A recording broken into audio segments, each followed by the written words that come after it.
بسم الله الرحمن الرحيم. ازيكم حبايبي؟ عاملين ايه؟ وحشتوني والله. النهارده انا جايه اعمل معاكم وصفه بسيطه وكل الاطفال عندنا بيحبوها، حتى انا والكبار طبعا اكيد كلنا بنحبها. بس انا عاملاها من غير اي تعقيدات خالص، لاني كل ما اجي يعني في ناس كتير يقولوا لك توابل، معرفش زعتر وتوم بودره وبصل بودر والكلام ده. لا، انا بالامكانياتي بعملها وبتطلع زيها زي الجاهزه بالظبط. اللي عندك في البيت متاح ان انتي موجود عندك تتعاملي بيه، اتعاملي بيه والله. وبتطلع الحاجه تحفه واحلى من بره مليون مره. المهم ابدأي وسمي بالله ونية صافية كده، وتبقي حابة ان انت بتعملي الحاجة هتطلع معاكي والله العظيم تحفة. انا هعمل دبابيس، هعملها كنتاكي. ده كيلو دبابيس. حسب بقى امكانياتك، تجيبي نص كيلو، تجيبي كيلو، تجيبي كيلو ونص، 2 كيلو، كل واحد على قد امكانياته على قد ظروفه. بس الاول هننقعها في محلول كده عشان تنزل الزفارة كلها بتاعتها، والدم بيبقى فيه دم، لاني انا ما بسلقهاش. لو سلقتيها بحس ان هي بتدينيش طعم نفس كنتاكي اللي احنا بناكله من الشارع. فما بحبش ان انا اسلقها. هاتي الدبابيس صغيره او فرخه بتاع كيلو او كيلو وربع بالكتير، او قطعيها 8. برضو هي نفس الغرض، بس تكون صغيره. انا دلوقتي هتعمل بدبابيس، والاجنحه برضو بتبقى تحفه، هبقى اعمل معاكم برضو الاجنحه. وهنعمل لها محلول عشان يمتص اي دم من جواها، هي دي الخطوه المهمه. وبعد كده بقى عادي التوابل اللي بتتحط فيها بالآلية وكده المتاح عندك تعمليه. هنعمل مع بعض المحلول وارجع لكم تاني. هنجيب بوله وهرجع لكم على طول. ادي دي بوله هنحط فيها معلقتين سكر كبار،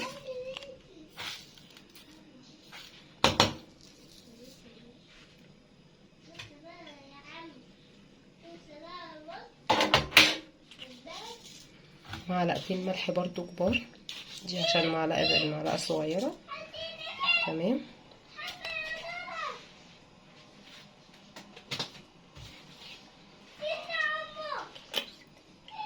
ومعلقتين خل،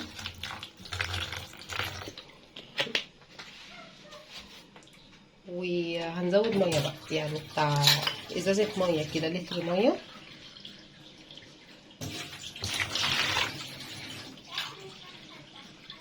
الخطوه دي مهمه جدا، ان هي زفاره الفراخ تنزل بالدم اللي فيها. التسويه بتاعتها بتبقى تحفه. عموما انا بحب السكر والملح جدا في تسويتها، حتى بنقع فيهم لما باجي اسوي الفول. بنقع فيهم الفول، بيخلي لي الفول خلال ساعه والله يا جماعه زي الزبده، زي الزبده. فالمحلول ده تحفه للفراخ، لزفاره الفراخ، لتسويه الفول. هندوبه بقى كده وارجع له. احنا كده دوبنا المحلول. هنجيب بقى ادي الدبوس، هنشكشك بقى، شكشكه على قد شكشكه على قد ما تقدروا، عشان اللحم، النسايل بتاعه اللحم تستوي، واي زفاره في العظم او كده، او في اللحم من جوه، او دم، تنزل على طول. كل ده حتى لو فرخه برضو نفس النظام، شكشكوا فيها على قد ما تقدروا. هو ده كده بصراحه الشكشك بما فيه الكفايه. ونقعه بقى، كل ده هيتغلغل جواها، يمتص اي حاجه.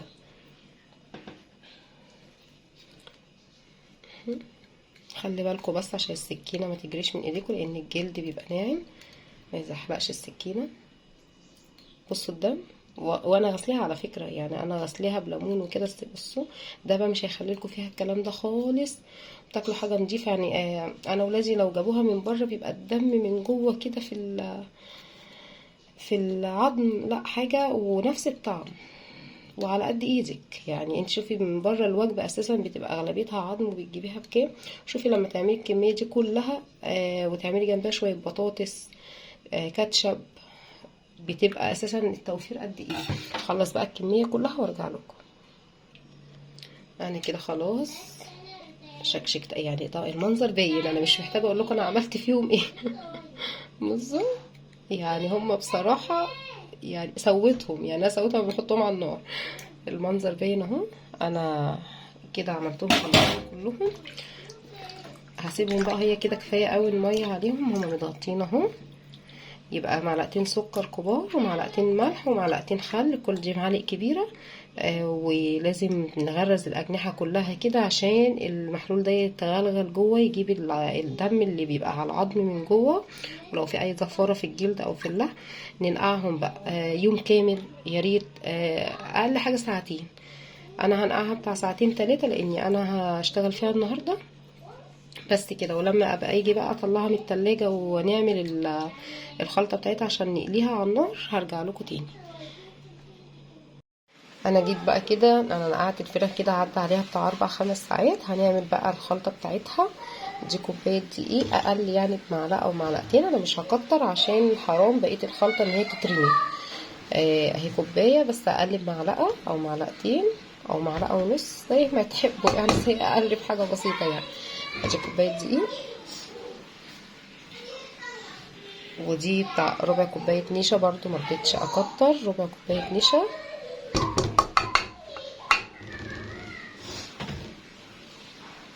والتوابل بقى المتاحه عندك، اهم حاجه مكعب ماجي، ده مكعب ماجي.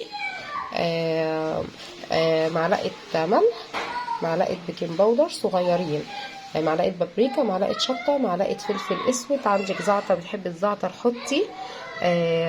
اي توابل انت بتحبيها بقى حطيها، بس ما تبوخيش قوي يعني، عشان ايه التوابل لما بتكتر بتبوخ طعم الاكل يعني. انا على طول بقول كده، الاساسي عندي انا في التوابل فلفل اسود، ماجي، ملح، كمون. يعني في حاجات ما تحتاجش توابل كتير، وفي حاجات لما بتحطي التوابل بتحليها، بس ما تزوديش يعني تحطي كميات كتيره قوي من التوابل. اهو انا استكفيت بكده. عاوزه تحطي زعتر حطي، دول تمام بالنسبه لي.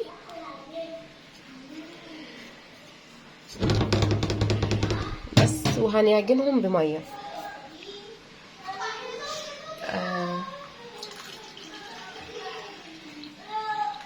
كوبايه ميه هننزل عليها بالتدريج عشان حسب الدقيق. انا برضه يا جماعه بقول لكم الدقيق حسب الدقيق بيشرب سوائل قد ايه. بعتذر على صوت تبني، في دقيق ما بيشربش سوائل هيفك بسرعه، وفي دقيق بيشرب سوائل.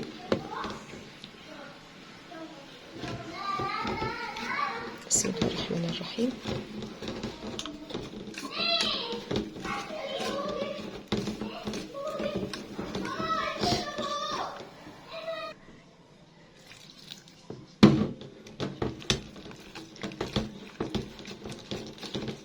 بسم الله الرحمن الرحيم. خلوها بقى تفك معاكم، متخلوهاش خفيفه قوي لانها احنا عاوزينها تمسك على الفراخ.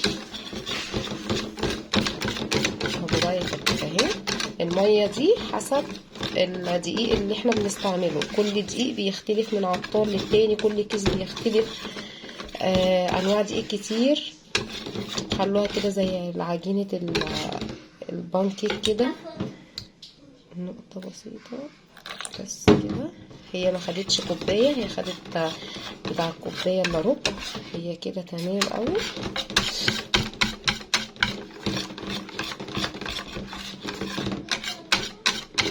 انا ما كترتش في العجينه عشان العجينه بتاعتي ما تترميش يعني، تاخد على قد كيلو الفراخ. هجيب بقى الفراخ واديها شطفه. استنوا خليكم معايا، انا كده ده كده تمام. وهنشوف هيشيل الفراخ، هتشيله ولا هيقع من عليها. استنى اجيب الفراخ. ادي كده طلعنا الفراخ، ادي بصوا طلعنا الفراخ.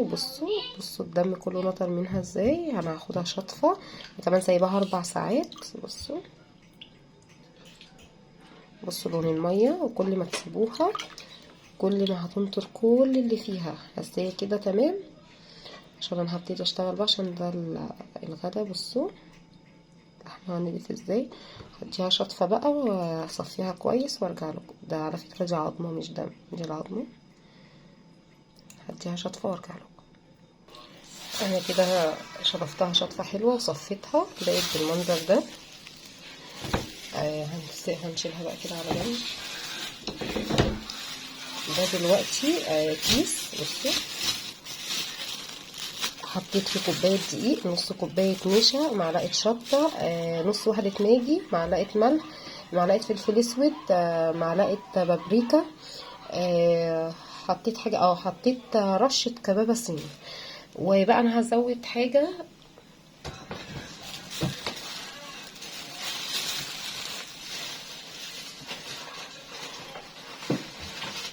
دي على طول طريقتي في كنتاكي، بس انا جايبه الكيس دوت. هجربه بقى معاكم، هحط شويه عليه ونشوف الطعم بقى المره دي هيبقى عامل ازاي. بس الكيس ده الناس كلها بتشكر فيه بصراحه، وب10 جنيه ويقعد معاكم كتير جدا.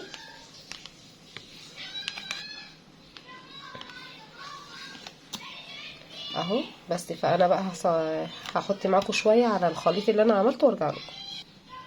ادي الكيس اللي انا قلت لكم عليه فيه. هنحط بقى ايه، ادي معلقه، ادي معلقه تانية، بس كده كفايه. انا قلت اجربه بقى معاكم اول مره، هقول لكم فعلا اذا كان فرق في الطريقه ولا لا. هنرج المكونات كلها كده في الكيس، نقلبها كده كلها في قلب بعضيها كده. هرجها واولع على العين وارجع لكم. ادينا كده. هنجيب بقى الدبابيس، هننزل كده في الخلطه. بسم الله الرحمن الرحيم.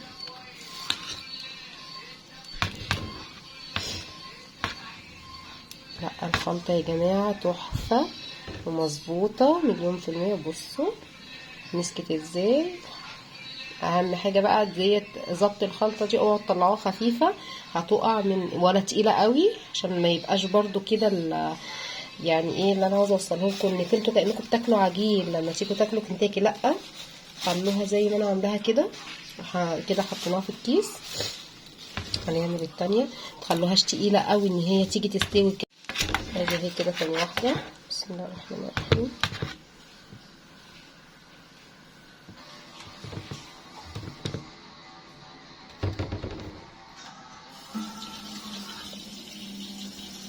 هنحطها في الكيس اللي فيه اللي احنا برضه عملناه في الدقيق.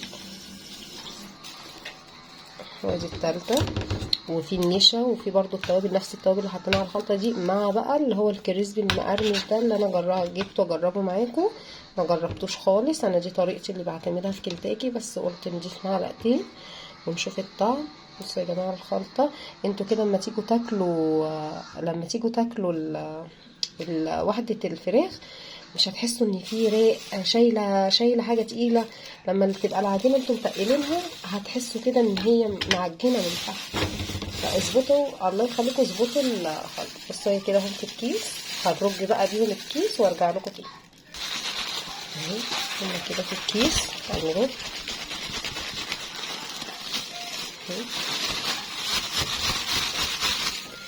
نشوف بقى. بسم الله الرحمن الرحيم. هي محتاجة زيت غزير، بس انا لا مش. بصوا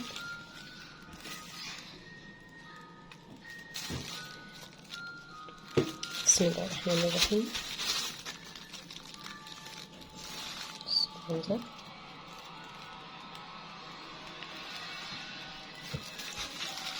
عشان بس ما اطولش عليكم. اللي عاوز ينزلها في رق يعني يدخلها تاني في الخلطة اللي احنا عاملينها بتاعتها، وينزلها تاني في الكيس تاني، هيتدي سمك اكتر. لا انا بكتفي بكده، ما بحبش ان هي الرق يبقى تخين قوي. نروح نختبر الزيت ونيجي. انا كده الطاسة هنجربها كده. تمام.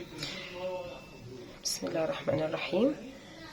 هو المفروض يبقى زيت غسير، لا بس انا مش هحط زيت كتير يعني. هو كده انا عشان ايه تاخد يعني، هقلبها مش ان هي انزلها كلها تبقى تغطس في الزيت. انتوا عارفين يا جماعه الزيت غالي قوي الايام دي، وانا بستهلك زيت كتير جدا. وسواء كده او كده هتطلع زي الشارع بالظبط، مش لازم هي تغطس قوي في الزيت. هتاخد بس لون من تحت يعني 5 دقايق، النار عاليه عليها. بعدها وطوا النار قوي، سيبوها تستوي بتاع تلت ساعه كده، مش هتاخد لون ولا حاجه، هتستوي براحتها. ونقوم قلبنا على الناحيه التانية، وبعد كده نعلي النار عليها بتاع دقيقتين. هتاخد بقى اللون النهائي، نطلع على طول. انا كده هسيبها مش يعني لان الطاسه اللي انا بقلي فيها دي خفيفه شويه، فالنار دي توصل لها على طول. انا كده موطينها، هعلي عليها دقيقه بالظبط وبعدها هدي عليها النار بتاع تلت ساعه لحد ما اكمل بقيه الكميه وارجع لكم تاني. بصوا يا حبايبي انا رجعت لكم، شايفين الخليط؟ عشان كده قلت لكم ما تكتروش، انا عملت الكميه كلها اهي. بصوا الخليط بقى، فعشان كده بقول لكم لا ما تكتروش في الحاجه، عشان حرام لما الحاجه تطلع قليله وتزودي، غير لما الحاجه تطلع كتير وترميه. يعني بصوا هو بقى الخلطه دي انا هرميها طبعا لاني مش هستخدمها تاني دلوقتي، في حاجه خلاص. واتبقى برضو من خلطه الدقيق من كيس الدقيق، بصوا بقى خلطه، شوفوها معرفش، اتبقى دقيق بس ما بقاش دقيق كتير، فعشان كده يعني على قد ما انا عملت بالظبط اتبقى. بس بصوا اتبقى دول يعني اتبقى بتاع ربع كوبايه. انا ده برضو مش هرميه لاني هعمل بيه بانيه، هنخله وهشيله، لكن ده لا مش هقدر اشيله، ده انا هرميه. انا ما اضمنش ممكن يبوظ ولا لا، ده هيترمي. لكن الخلطه بتاعت الدقيق والفيجيتار اللي انا حطيته كده ده لا، انا هنخله واحطه في علبه بلاستيك في التلاجة، ولما اجي اعمل بانيه هقليه بيه. فانا بس بقول لكم النقطه دي ان انتوا يعني ما تكتروش في الحاجه، يعني اعملوا الحاجه على قد بالظبط حسب الكميه اللي انتوا جايبينها. 2 كيلو كيلو على قد 2 كيلو، كيلو ونص، كيلو نص كيلو على قد الكميه، عشان حرام لما الحاجه تتبقى وتترمي. بصوا انا حبيت افيدكم ده الخلطه بتاعت الدقيق اللي انا الكفر بتاع الكنتاكي نفسه اللي هو عليه الدقيق والنشا والفيجيتار المقرمش بالتوابل. انا مسكت الباقي ونخلته، وده اللي اتبقى كميه كويسه. ان ده لو جيت عملت بانيه او قليت بانيه او اي حاجه تاني هستخدمه. ده انا نخلته حطيته في علبه بلاستيك زي ما انتم شايفين كده، واحطه في التلاجة، ما يتحطش بره التلاجة. لو اتحط بره التلاجة هيسوس معاكم. انا على قد ما بقدر ما بحبش ارمي حاجه، على قد ما بقدر اي حاجه بتوفر لي بقولها لكم يا جماعه. ما ترموش اي حاجه تقول لا خلاص وما اعرفش ايه، ده احفظوه كده، انخلوه حطوه كده في التلاجة في علبه بلاستيك او في كيس بلاستيك، بس طالما في التلاجة او في درج التلاجة مش هيحصل له اي حاجه. لو قعد بشهور ولا هيسوس ولا هيجرى له اي حاجه، بره التلاجة هيسوس. بس ده اللي انا حبيت اقوله لكم. ولسه بقى الكنتاكي على النار هوريه لكم. هي كده اتصلت، طلعت الاولين دول بطلعهم على ديت الشبكه بتاعت الفرن عندي. بصوا عشان لو فيها اي زيت ينطر، لان لو فيها على مناديل هينشف. هي ناشفه جدا، بصوا يعني انا بصوا ناشفه جدا. وطعمها والله انا دقت حته في الخباثه يعني كده، طعمها وهم. كمان لما جربت الفيجيتار اللي انا حطيته ده ووريتكم الكفر بتاعه، لا فرق في الطعم برضو، خلاها جميله جدا ومقرمشه اكتر وطعمها تحفه والله يا جماعه، زي بتاعه الشارع بالظبط. بس اللي يختلف عنها انك انت غاسله الفراخ بمحلول وضامنه غسيلها كويس وعامله الحاجه بايدك كويس وعارفه نظافتها. اكتر من كده مفيش فرق خالص. خلي بقى الطاسه دي لحد ما اقلبها واطلعها واظهر. انا هنا بجهز الكاتشب لولادي، انا عملته على القناه بس قلت للي ما شافش القناه يشوفه. نعم حطيت ده معجون طماطم، قلت لكم معجون طماطم يكون كويس جدا سواء ده فيها. انا بعد هايلز ده برضو كويس فيها. حطيت 3 معالق كبار سكر، معلقتين خل، رشه ملح، بس مش اكتر من كده. وبرفعه على النار بس دقيقه ان هو اي حاجه فيه تدوب. وبحط معلقتين ميه سخنه. استنى اجيب بس الميه السخنه. حطيت معلقتين ميه سخنه اهو. دوبي بقى بس كده فرشه جيز ولا اي حاجه. فيه توم باودر، بصل باودر حطيه، لكن ما بحسش ان هو بيختلف في الطعم يعني. واظبطي انت الطعم، ولادك بيحبوه مزز، بيحبوه الخل اكتر، السكر اكتر. ادي الكاتشب جاهز معانا، بس هرفعه على النار دقيقه. ان انا برفعه على النار كده انا بالنسبه لي كده، وممكن احط معلقه ميه دافيه تاني لان هو بيتقل، بس هو تمام كده. حسب بقى الطعم. اهو كده ما جهز. وقلت لكم لو في توم باودر بصل باودر حطوا، بس ما بيختلفش كتير. هو الاساسي سكر وخل ورشه الملح ومعلقه الميه الدافيه. تمام كده. انا قلت اوريهولكوا برضو بعمله جنب الكنتاكي عشان لو حابين محدش شاف طريقه الكاتشب تعملوه باسهل الامكانيات. فبس يكون معجون طماطم نضيف هاينز بيبقى تحفه فيه. انا هاينز مش متوفر عندي، ده كيها. بس لو معجون طماطم وحش وخفيف مش هينجح معاكم. هنروح بقى نشوف الفراخ ونرجع له. انا كده طلعت الكاتشب على النار، خد غلوه. كل حاجه فيه بارد والطعم مظبوط. انا زودت معلقه سكر تاني بس. حبيت برضه هو ان انا اوريهولكم. ما تخافوش انا ما نسيتش الفراخ، تعالوا اوريها لكم. الفراخ اهي، ده اخر حاجه. ودول اهم، بصوا والله يا جماعه بس طلعوها كده، بصوا مقرمشه جدا. بصوا الكفر بتاعها لو خليته تقرمش هغيره اهو. والله طعمها تحفه، والخلطه اللي احنا عملناها تحفه.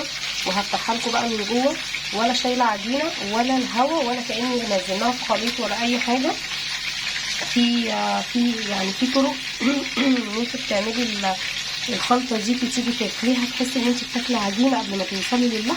لا، لما اخلص الكميه خالص هفتح لكم واحده في الاخر وهوريها لكم. انا كده خلصت معاكم كل الكميه الحمد لله. بصوا مش شارب زيت خالص ومقرمش. بصوا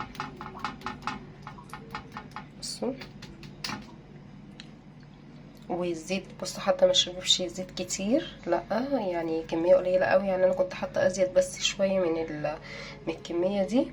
وهي انا سايباه هنا كده على المصفى ديت ان هو ينزل كل زيته. وبعد بقى ما تيجي تقدمي طلعيه على مناديل، يعني شوفي هتاخدي بقى الكميه اللي انت عاوزاها وعلى مناديل على طول. هفتح معاكم واحده اهو كده. ده الكاتشب اللي انا عملته، بصوا قدامكم ما خدش مني دقايق. بصوا ما خدش دقايق، ما خدش ثواني. هجرب بقى دي. بسم الله الرحمن الرحيم.